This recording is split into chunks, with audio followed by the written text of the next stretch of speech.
कौसल्या सुप्रजा रामः पूर्वा सन्ध्या प्रवर्तते उत्तिष्ठ नरशार्दूल कर्तव्यं दैवमाह्निकम् कौसल्या सुप्रजा रामः पूर्वा सन्ध्या प्रवर्तते उत्तिष्ठ नरशार्दूल कर्तव्यं दैवमाह्निकम् उत्तिष्ठोत्तिष्ठ गोविन्द उत्तिष्ठ गरुडध्वज उत्तिष्ठ कमलाकान्त त्रैलोक्यं मङ्गलं कुरु उत्तिष्ठोत्तिष्ठ गोविन्द उत्तिष्ठ गरुडध्वज उत्तिष्ठ कमलाकान्त त्रैलोक्यं मङ्गलं कुरु मातः समस्त जगतां मधुकैटभारेः वक्षो विहारिणि मनोहर दिव्यमूर्ते श्रीस्वामिनि श्रितजनप्रिय दानशीले श्रीवेङ्कटेश दयिते तव सुप्रभातम् मातः समस्त जगतां मधुकैटभारेः वक्षो विहारिणि मनोहर दिव्यमूर्ते श्रीस्वामिनि श्रितजनप्रिय दानशीले श्रीवेङ्कटेश दयिते तव सुप्रभातम् तव सुप्रभातमरविन्दलोचने भवतु प्रसन्नमुखचन्द्रमण्डले विधिशङ्करेन्द्रवनिताभिरर्चिते वृषशैलनाथ दयिते दयानिधे अत्र्यादिसप्तऋषयः समुपास्य सन्ध्याम् आकाशसिन्धुकमलानि मनोहराणि आदाय पादयुगमर्चयितुं प्रपन्नाः शेषाद्रिशेखर विभो तव सुप्रभातम् पञ्चाननाब्ज भव षण्मुखवासवाद्याः त्रैविक्रमादिचरितं विबुधास्तुवन्ति भाषापतिः पठति वासरशुद्धिमारात् शेषाद्रिशेखर विभो तव सुप्रभातम् ईषत्प्रफुल्लसरसीरुहनारिकेलपूगद्रुमादिसुमनोहरपालिकानाम् आवाति मन्दमनिलः सह दिव्यगन्धैः शेषाद्रिशेखर विभो तव सुप्रभातम् उन्मील्य नेत्रयुगमुत्तम पञ्चरस्था पात्रावशिष्ठकदलीफलपायसानि भूत्वा सलीलमथकेलिशुकाः पठन्ति शेषाद्रिशेखर विभो तव सुप्रभातम् तन्त्री प्रकर्ष मधुरस्वनया विपञ्च्या गायत्यनन्तचरितं तव नारदोऽपि भाषा समग्रमसकृत्करचाररम्यम् शेषाद्रिशेखर विभो तव सुप्रभातम् भृङ्गावली च मकरन्दरसानुविद्धजनकारगीतनिनदैः सह सेवनाय निर्यात्युपान्तसरसी कमलोदरेभ्यः शेषाद्रिशेखर विभो तव सुप्रभातम् योषागणेन वरदग्निविमथ्यमाने घोषालयेषु दधिमन्थन तीव्रघोषाः रोषात् कलिं वदधते ककुभश्च कुम्भाः शेषाद्रिशेखर विभो तव सुप्रभातम् पद्मेशमित्रशतपत्रगतालिवर्गाः हर्तुं श्रियं कुवलयस्य निजाङ्गलक्ष्म्या भेरीनिनादमिव बिभ्रति तीव्रनादम् शेषाद्रिशेखर विभो तव सुप्रभातम् श्रीमन्नभीष्टवरदाखिललोकबन्धो श्री श्रीनिवास जगदैकदयैकसिन्धो श्रीदेवतागृहभुजान्तर दिव्यमूर्ते श्रीवेङ्कटाचलपते तव सुप्रभातम् श्रीमन्नभीष्टवरदाखिललोकबन्धो श्री श्रीनिवास जगदेकदयैकसिन्धो श्रीदेवतागृहभुजान्तर दिव्यमूर्ते श्रीवेङ्कटाचलपते तव सुप्रभातम् श्रीस्वामी पुष्करिणिकाप्लवनिर्मलाङ्गाः श्रेयोर्थिनो हरविरिञ्च सनन्दनाद्याः द्वारे वसन्ति वरवेत्रहतोत्तमाङ्गाः श्रीवेङ्कटाचलपते तव सुप्रभातम् श्रीशेषशैलगरुडाचल वेङ्कटाद्रिनारायणाद्रिवृषभाद्रिवृषाद्रिमुख्याम् आख्यां त्वदीयवसतेरनिशं वदन्ति श्रीवेङ्कटाचलपते तव सुप्रभातम् सेवापरः शिवसुरेश कृशानुधर्मरक्षोऽम्बुनाथ पवमानधनाधिनाथाः बद्धाञ्जलि प्रविलसन्निज शीर्षदेशाः श्रीवेङ्कटाचलपते तव सुप्रभातम् घाटेषु ते विहगराज मृगाधिराज नागाधिराज गजराज हयाधिराजाः स्वस्वाधिकारमहिमाधिकमर्थयन्ते श्रीवेङ्कटाचलपते तव सुप्रभातम् सूर्येन्दुभौमबुधवाक्पतिकाव्यसौरिस्वरभानुकेतुदिविषत्परिषत्प्रधानाः त्वद्दासदासचरमावधिदासदासाः श्रीवेङ्कटाचलपते तव सुप्रभातम् त्वत्पादधूलिभरितस्फुरितोत्तमाङ्गाः स्वर्गापवर्गनिरपेक्षनिजान्तरङ्गाः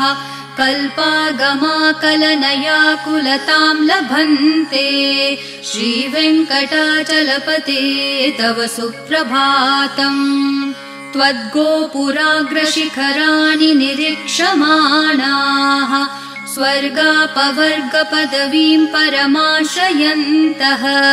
मर्त्या मनुष्यभुवने मतिमाश्रयन्ते श्रीवेङ्कटाचलपते तव सुप्रभातम्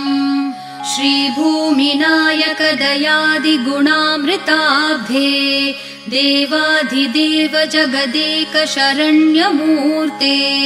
श्रीमन् अनन्त गरुडादिभिरर्चिताङ्घ्रे श्रीवेङ्कटाचलपते तव सुप्रभातम् श्रीपद्मनाभ पुरुषोत्तम वासुदेव वैकुण्ठमाधव जनार्दन चक्रपाणे श्रीवत्सचिह्न शरणागत पारिजात श्रीवेङ्कटाचलपते तव सुप्रभातम् कन्दर्पदर्पहर सुन्दर दिव्यमूर्ते कान्ताकुचाम्बुरुह कुड्मललोल दृष्टे कल्याण निर्मल गुणाकर दिव्यकीर्ते श्रीवेङ्कटाचलपते तव सुप्रभातम् मीनाकृते कमठकोल नृसिंहवर्णिन् स्वामिन् परश्वथ तपोधन रामचन्द्र शेषांश राम यदुनन्दन कल्किरूप श्रीवेङ्कटाचलपते तव सुप्रभातम् एलालवङ्गधनसार सुगन्धितीर्थम् दिव्यं वियत्सरिति हेम घटेषु पूर्णम् धृत्वाद्य वैदिकशिखामणयः प्रहृष्टा तिष्ठन्ति वेङ्कटपते तव सुप्रभातम् भास्वानुदेति विकचानि सरोरुहाणि सम्पूरयन्ति निनदैः ककुभो विहङ्गाः श्रीवैष्णवा सततमर्थितमङ्गलास्ते धामाश्रयन्ति तव वेङ्कट सुप्रभातम् ब्रह्मादयः सुरवराः समहर्षयस्ते सन्तः सनन्दन मुखास्तवथ योगिवर्याः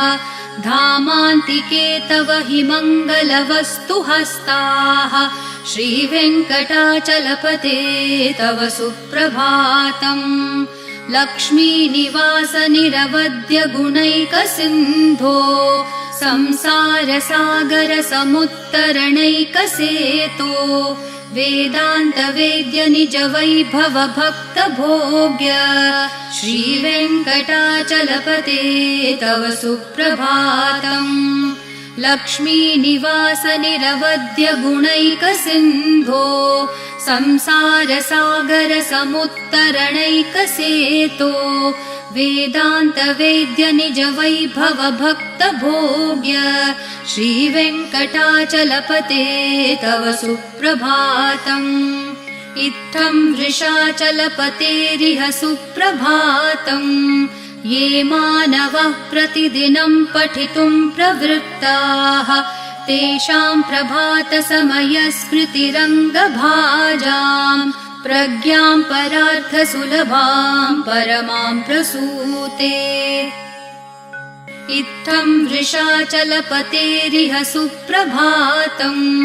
ये मानवः प्रतिदिनं पठितुं प्रवृत्ताः तेषां प्रभातसमयस्मृतिरङ्गभाजाम् प्रज्ञां परार्थसुलभां परमां प्रसूते। कमलाकुचूचुककुङ्कुमतो नियतारुणतातुलनीलतनो कमलायतलोचनलोकपते विजयी भव वेङ्कटशैलपते। कमलाकुचूचुककुङ्कुमतो नियतारुणतातुलनीलतनो कमलायतलोचनलोकपते विजयी भव वेङ्कटशैलपते। स चतुर्मुख षण्मुख पञ्चमुख प्रमुखाखिल दैवतमौलिमणे शरणागतवत्सल सारनिधे परिपालय मां वृषशैलपते। अतिवेलतया तव दुर्विषहै अनुवेलकृतैरपराधशतैः भरितं त्वरितं वृषशैलपते परया कृपया परिपाहि हरे। अधिवेङ्कटशैलमुदारमते जनताभिमताधिकदानरतात् परदेवतया गदितान्न गमै कमलादयितान्न परं कलये। कलवेणुरवावशगोपवधू शतकोटिवृतात् स्मरकोटिसमात् प्रतिवल्लविकाभिमतात् सुखदात् वसुदेवसुतान्न परं कलये। अभिराम गुणाकरदाशरथे जगदेकधनुर्धर धीरमते रघुनायक राम रमेश विभो वरदो भवदेव दया जलदे। अवनीतनया कमनीयकरं रजनीकर चारुमुखाम्बुरुहम् रजनीचरराजतमो मिहिरं महनीयमहं रघुराममये। सुमुखं सुहृदं सुलभं सुखदं स्वनुजं च सुखाय ममोघशरम् अपहाय रघुत्वहमन्यमहं न कथञ्चन कञ्चन जातु भजे। विना वेङ्कटेशं ननाथो ननाथ सदा वेङ्कटेशं स्मरामि स्मरामि।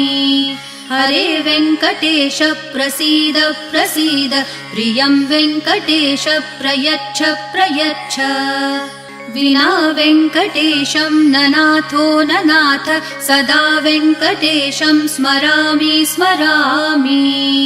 हरे वेङ्कटेश प्रसीद प्रसीद प्रियं वेङ्कटेश प्रयच्छ प्रयच्छ। अहं दूरतस्ते पदाम्भोजयुग्म प्रणामेच्छयागत्य सेवां करोमि। सकृत्सेवया नित्यसेवाफलं त्वं प्रयच्छ प्रयच्छ प्रभो वेङ्कटेश। अज्ञानिना मया दोषान् अशेषान् विहितान् हरे क्षमस्व त्वं शेषशैलशिखामणे। अज्ञानिना मया दोषान् अशेषान् विहितान् हरे क्षमस्व त्वं शेषशैलशिखामणे। ईशानां जगतोऽस्य वेङ्कटपतेर्विष्णोः परां प्रेयसीं तद्वक्षस्थलनित्यवासरसिकां तच्छान्तिसंवर्धिनीं पद्मालङ्कृतपाणिपल्लवयुगां पद्मासनस्थां श्रियम् वात्सल्यादिगुणोज्ज्वलां भगवतीं वन्दे जगन्मातरम् ईशानां जगतोऽस्य वेङ्कटपतेर्विष्णोः परां प्रेयसीं तद्वक्षस्थलनित्यवासरसिकां तच्छान्तिसंवर्धिनीं पद्मालङ्कृतपाणिपल्लवयुगां पद्मासनस्थां श्रियम् वात्सल्यादिगुणोज्ज्वलां भगवतीं वन्दे जगन्मातरम् श्रीमान् कृपाजलनिधे कृतसर्वलोकसर्वज्ञ शक्तनतवत्सल सर्वशेषिन् स्वामिन् सुशीलसुलभाश्रितपारिजात श्रीवेङ्कटेश चरणौ शरणं प्रपद्ये श्रीमान् कृपाजलनिधे कृतसर्वलोकसर्वज्ञ शक्तनतवत्सल सर्वशेषिन् स्वामिन् सुशीलसुलभाश्रितपारिजात श्रीवेङ्कटेश चरणौ शरणं प्रपद्ये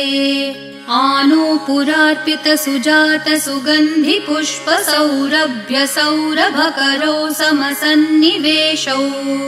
सौम्यौ सदानुभवनेऽपि नवानुभाव्यौ श्रीवेङ्कटेश चरणौ शरणं प्रपद्ये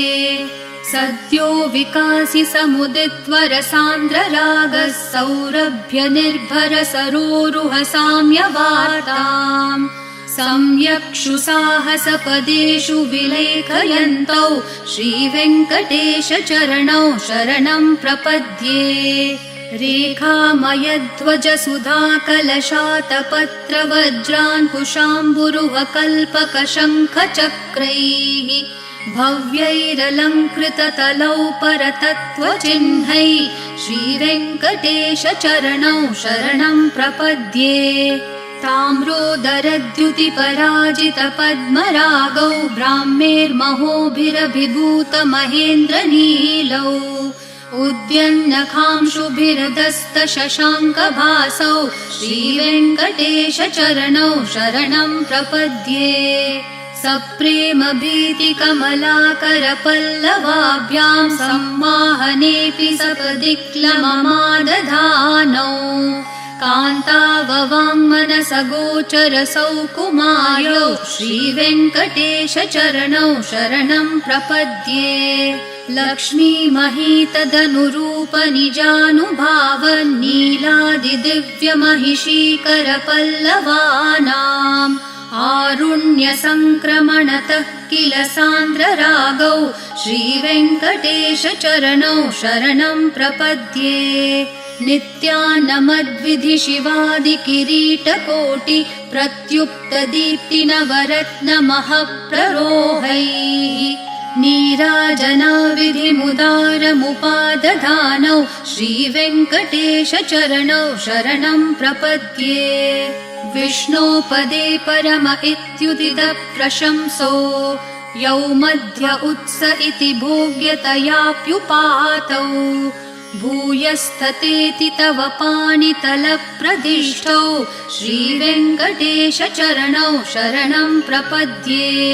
पार्थाय तत्सदृशसारथिना त्वयैव यौ दर्शितौ स्वचरणौ शरणं व्रजेति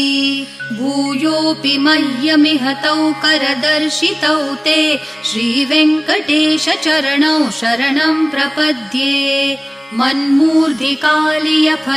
विकटाटवीषु श्रीवेङ्कटाद्रिशिखरे शिरसि श्रुतीनाम् चित्तेऽप्यनन्यमनसां सममाहितौ ते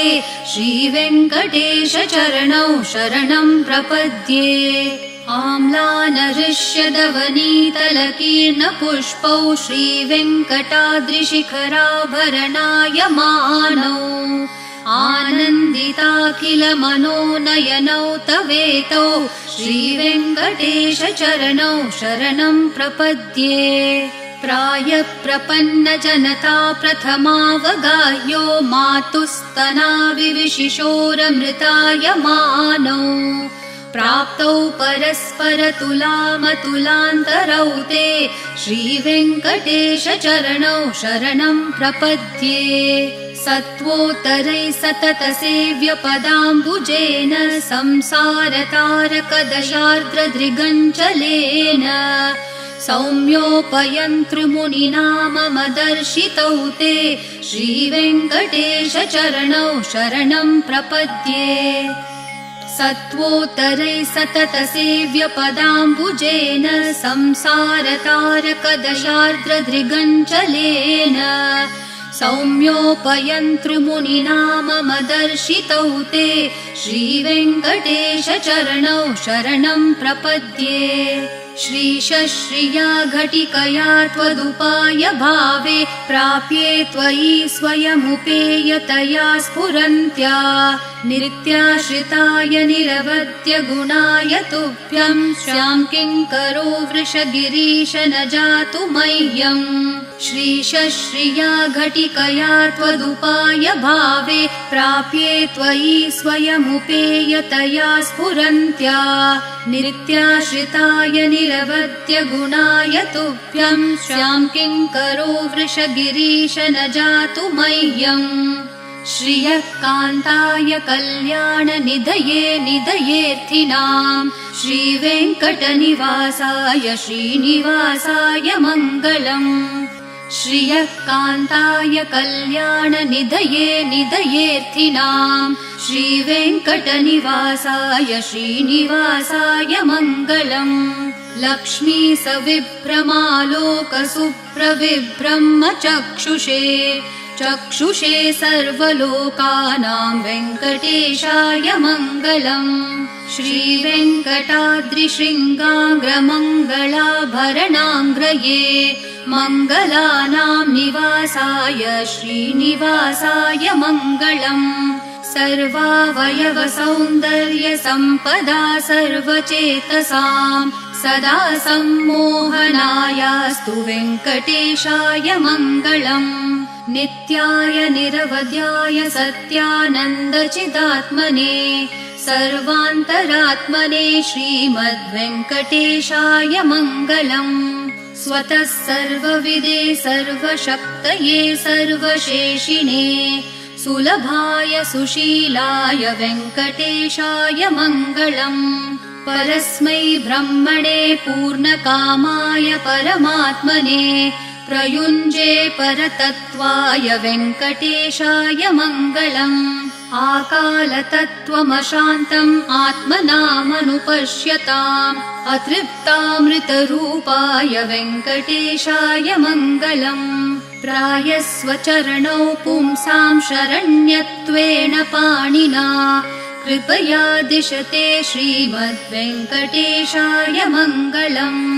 दयामृत्तरङ्गिन्यास्तरङ्गैरिव शीतलैः अपाङ्गैः सिञ्चते विश्वं वेङ्कटेशाय मङ्गलम् सद्भूषाम्बरहेतिनां सुषमावहमूर्तये सर्वार्तिशमनायास्तु वेङ्कटेशाय मङ्गलम् श्रीवैकुण्ठविरक्ताय स्वामि पुष्करिणीतटे रमया रममाणाय वेङ्कटेशाय मङ्गलम् श्रीवैकुण्ठविरक्ताय स्वामि पुष्करिणीतटे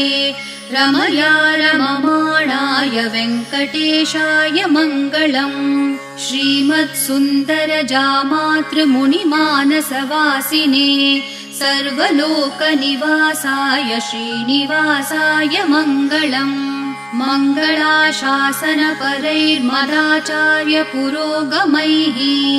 सर्वैश्च पूर्वैराचार्यैः सत्कृतायास्तु मङ्गलम्।